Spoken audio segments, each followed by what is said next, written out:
Shalom, apa kabar saudara? Saya berharap Anda semua berada di dalam perlindungan Tuhan yang luar biasa.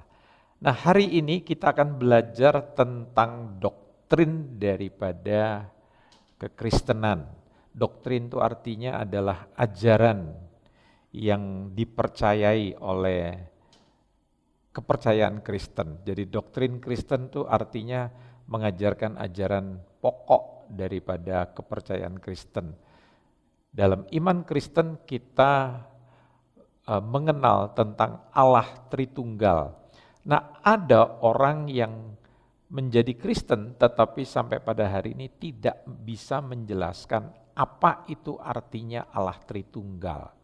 Ada orang yang berpendapat bahwa Allah Tritunggal itu artinya Allahnya orang Kristen itu ada 3.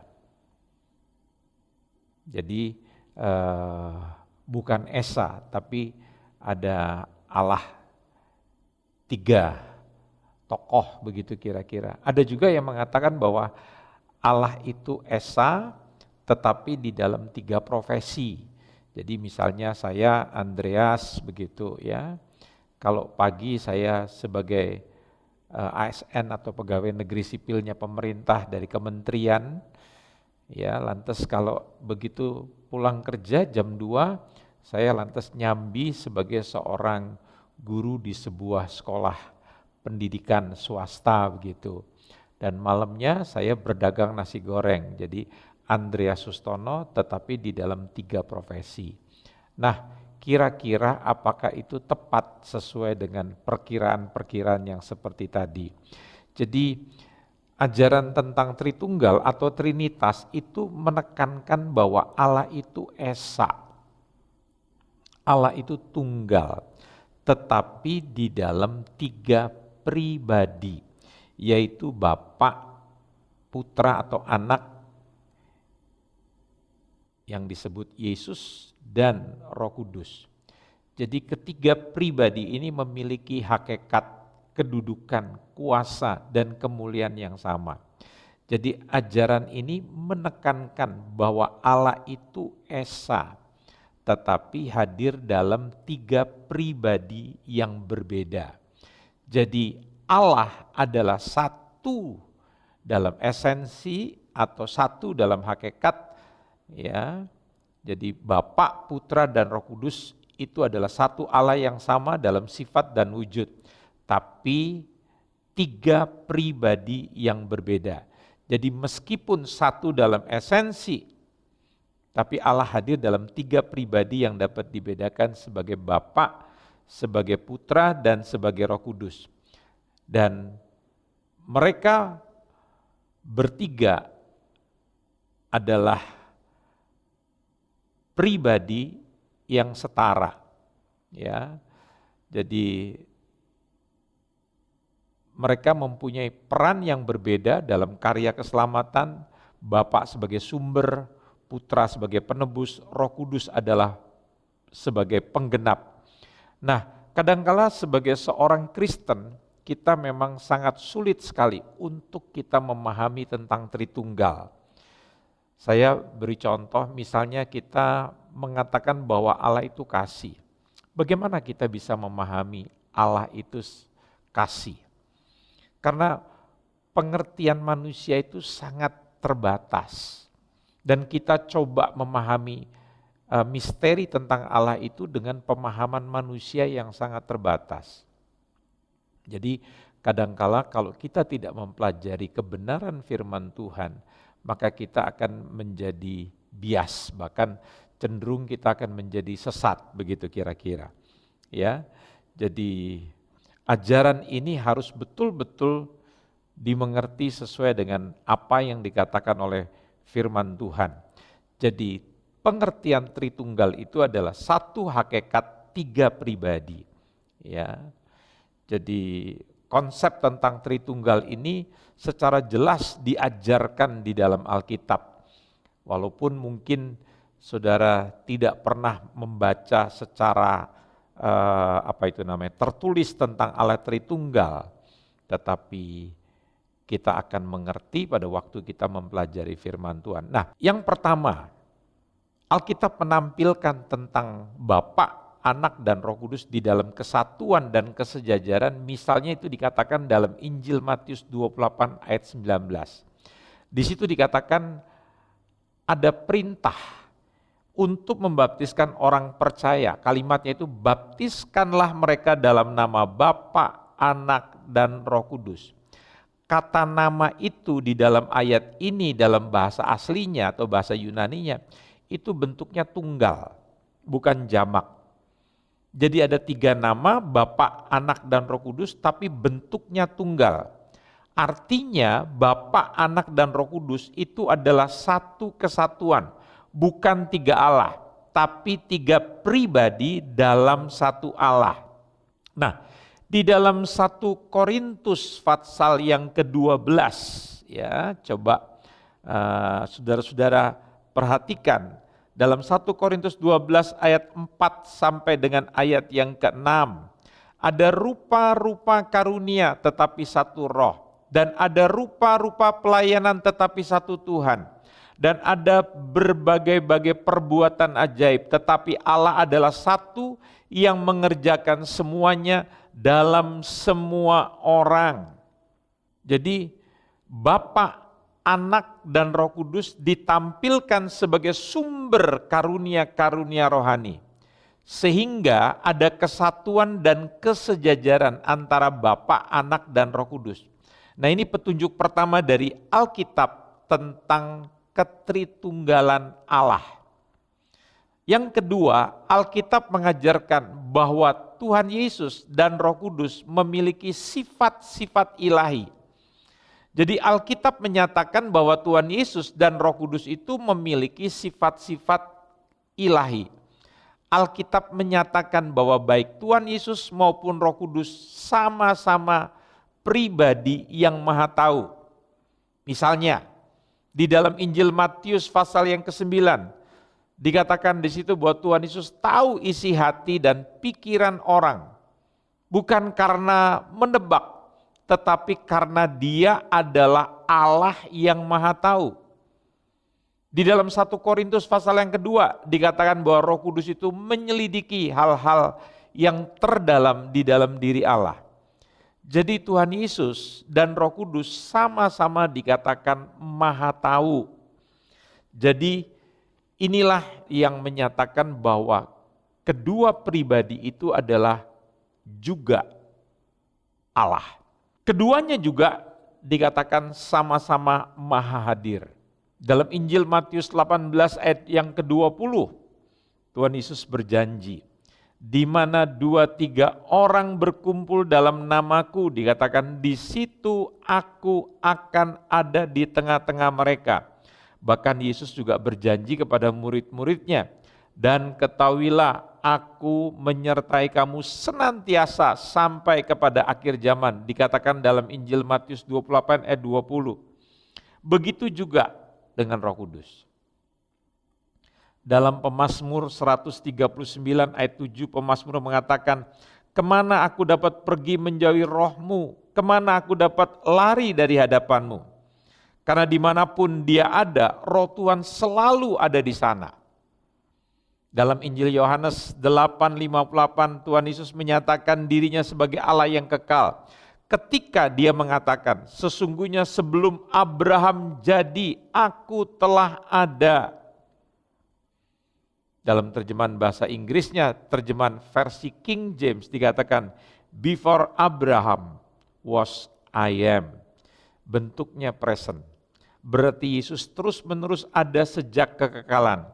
Nah, dalam Injil Yohanes 1 kita tahu, dia bersama-sama dengan Allah dari kekekalan. Jadi, dari penjelasan ini, Yesus memiliki sifat-sifat ilahi.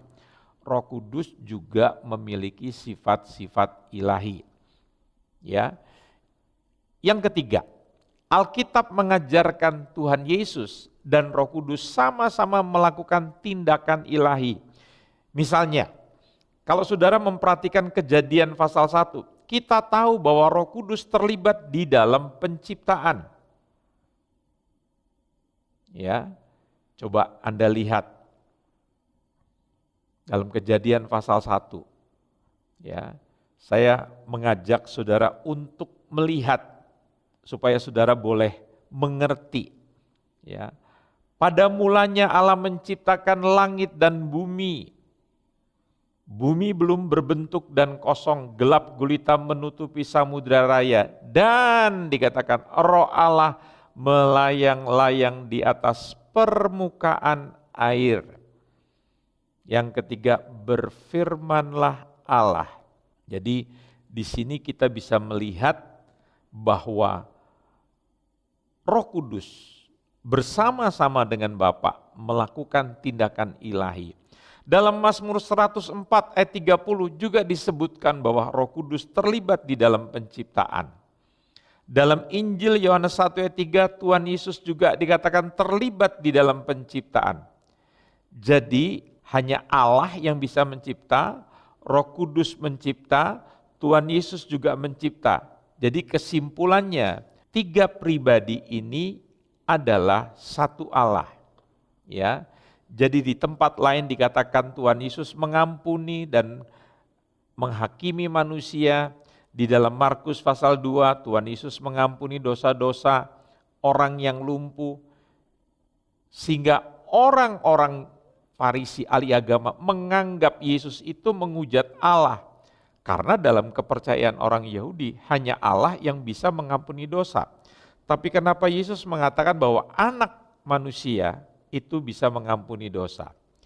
Di dalam kitab Roma pasal yang kedua, Tuhan Yesus dikatakan akan menghakimi semua orang, bahkan hal-hal yang tersembunyi dalam diri manusia. Saudara tahu, hanya Allah yang menghakimi semua orang. Dan Tuhan Yesus dikatakan menghakimi semua orang. Bahkan yang terdalam dalam diri manusia yang tidak terlihat itu akan terselidiki oleh pribadi daripada Tuhan Yesus. Jadi saudara bisa melihat bahwa Tuhan Yesus dan Roh Kudus itu sama-sama sebagai pribadi ilahi. Nah, yang keempat, Alkitab mengajarkan baik Tuhan Yesus maupun Roh Kudus sama-sama secara eksplisit, secara tegas disebut sebagai Allah. Di dalam Yesaya 9 ayat yang ke-6 Tuhan Yesus disebut sebagai Bapa yang kekal, Allah yang perkasa. Di dalam Injil Yohanes pasal yang pertama, ayat yang pertama disebutkan firman itu adalah Allah. Di dalam Injil Yohanes 20 ayat 28 Thomas mengaku, "Ya Tuhanku, ya Allahku."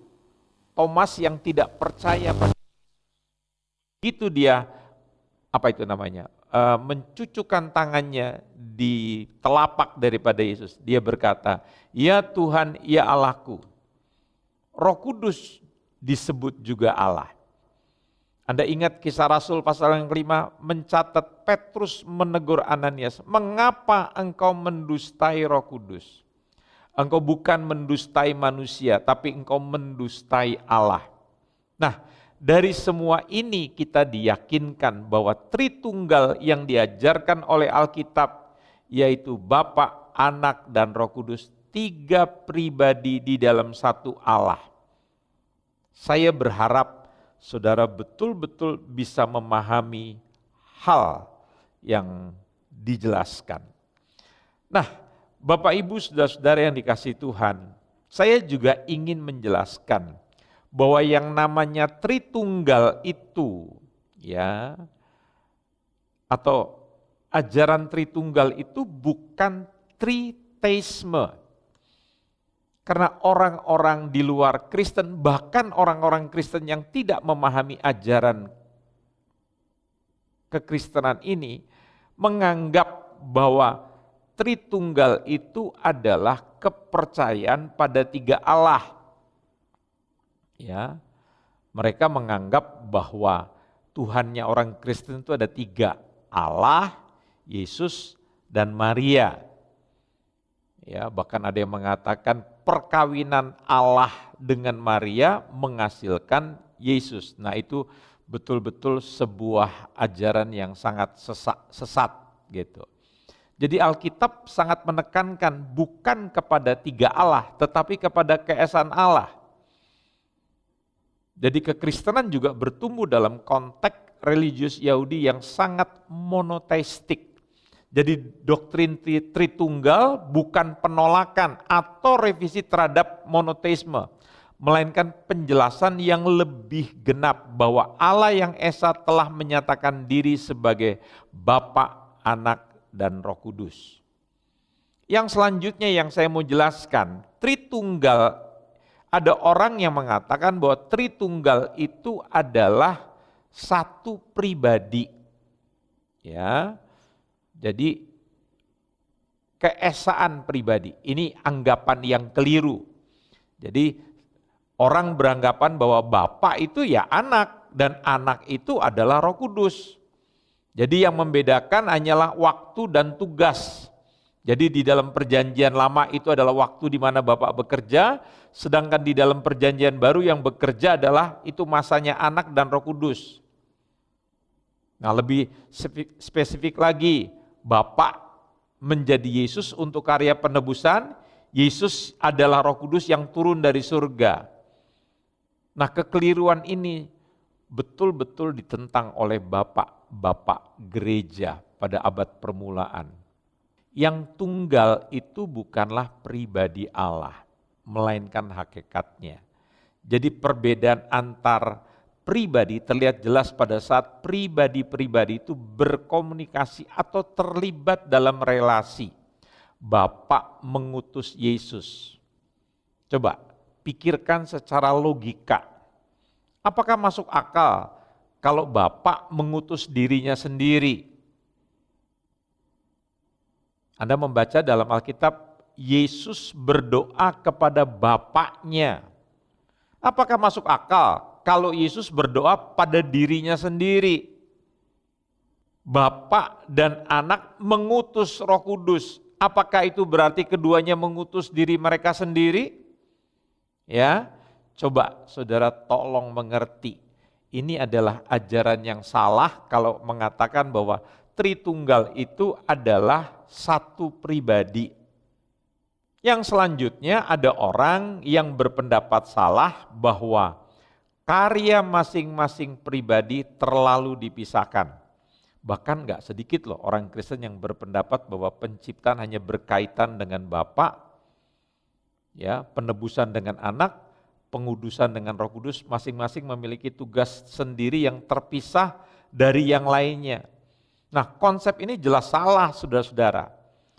Anda lihat di dalam Kejadian 1 ayat 1 sampai 2, ya, itu jelas baik Bapa, baik Anak, baik Roh Kudus itu terlibat di dalam penciptaan. Mazmur 104 ayat yang ke-30.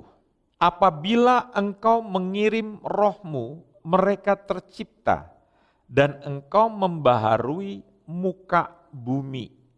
Ya, di situ jelas dikatakan, ya. Dalam Yohanes 1 ayat yang ketiga, Anda bisa membaca dengan jelas. Jadi begitu pula dengan karya penebusan, Bapa memilih kita dan mengutus anaknya dalam 1 Yohanes 4 ayat 10. Anak menyelesaikan karya penebusan, Roh Kudus mengaplikasikan itu ke dalam hati kita. Jadi jangan sampai dikatakan bahwa ajaran ini sama dengan ajaran para dewa begitu. Saudara tahu dalam sebuah agama yang bukan Kristen, itu dewanya banyak. Dan dewa itu bisa dikatakan saling, berkelahi gitu.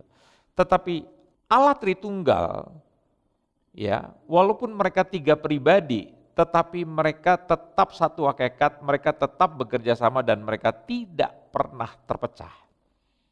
Ini yang saudara harus pahami begitu, ya. Jadi Bapak Ibu harus mengerti. Dan saya berharap bahwa biarlah pelajaran ini akan memberikan pengertian buat tiap-tiap kita, jangan sampai kita mempunyai pemahaman-pemahaman yang salah, pada akhirnya kita menjadi orang Kristen yang tidak percaya kepada pekerjaan daripada Allah Tritunggal. Yang terakhir, saya ingin mengatakan bahwa ada orang yang mengatakan istilah Tritunggal itu tidak ditemukan di dalam Alkitab, ya.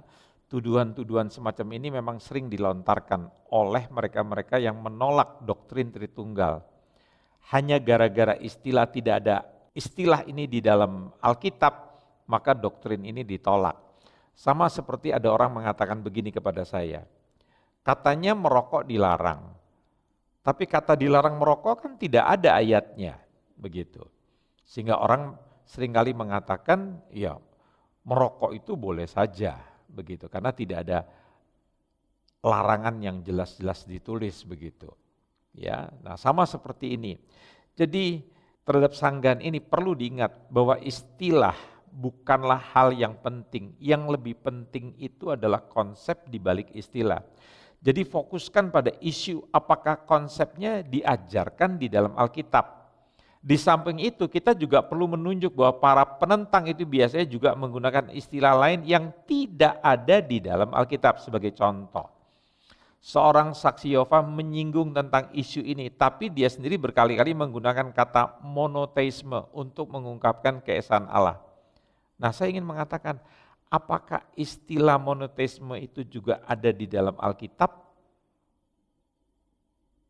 Ya, kan nggak ada, ditulis jelas-jelas. Ya, coba Anda perhatikan dalam Yohanes 20 ayat 28, "Ia Tuhan dan Allahku." Jadi Thomas berkata kepada Yesus itu, "Ia Tuhan dan Allahku." Jadi kalau doktrin tentang Tritunggal itu memang salah, maka itu tidak akan pernah dijelaskan. Dan kalau saudara mempunyai pemahaman yang salah tentang pengertian doktrin Tritunggal, maka itu akan berpengaruh kepada iman saudara. Ya, saudara bisa salah terhadap hal-hal yang lain. Ya, jadi sekali lagi, mari kita memahami ajaran ini supaya kita menjadi orang Kristen yang betul-betul bisa bertumbuh di dalam Tuhan secara luar biasa. Ya, nah kalau saudara ada pertanyaan, saudara bisa menulis di dalam kolom komentar. Nanti kami akan berusaha untuk menjawab pertanyaan-pertanyaan saudara sehubungan dengan doktrin daripada Tritunggal ini. Ya, Tuhan memberkati kita sekalian dan saya berdoa biarlah kita semua boleh mendapatkan pencerahan tentang Allah Tritunggal di dalam iman Kristen. Mari kita akan berdoa, tapi sebelumnya kita akan menaikkan sebuah pujian. Ku kagum hormat akan Engkau, ku kagum hormat akan Engkau, Kau Allah yang layak dipuji. Ku kagum akan Engkau,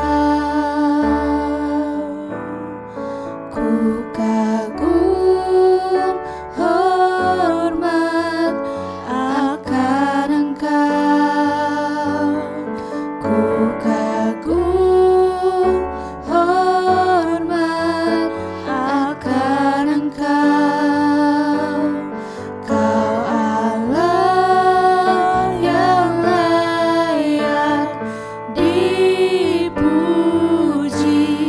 Ku kagum akan Engkau. Mari kita berdoa. Tuhan yang baik, biarlah kami mempunyai ajaran iman Kristen yang sehat, supaya kami mempunyai dasar kekristenan yang baik, dan di atas dasar yang benar itu kami boleh bertumbuh dengan luar biasa. Kami tidak mempunyai dasar pengajaran yang salah. Kami betul-betul mempunyai iman yang benar, ajaran yang benar, supaya kami menjadi orang-orang Kristen yang sehat secara rohani, dan kami bisa memberkati orang lain, dan biarlah kami tidak disesatkan oleh ajaran-ajaran yang bertentangan dengan firman Tuhan. Di dalam cara yang sederhana, biarlah kami bisa memahami bahwa Allah yang kami sembah adalah Allah yang esa di dalam 3 pribadi. Tuhan Yesus, Allah kami adalah Allah yang luar biasa. Biarlah kami bangga dengan Allah kami yang luar biasa. Hanya di dalam nama Tuhan kami Yesus Kristus kami berdoa dan mengakhiri pelajaran pada hari ini. Amin.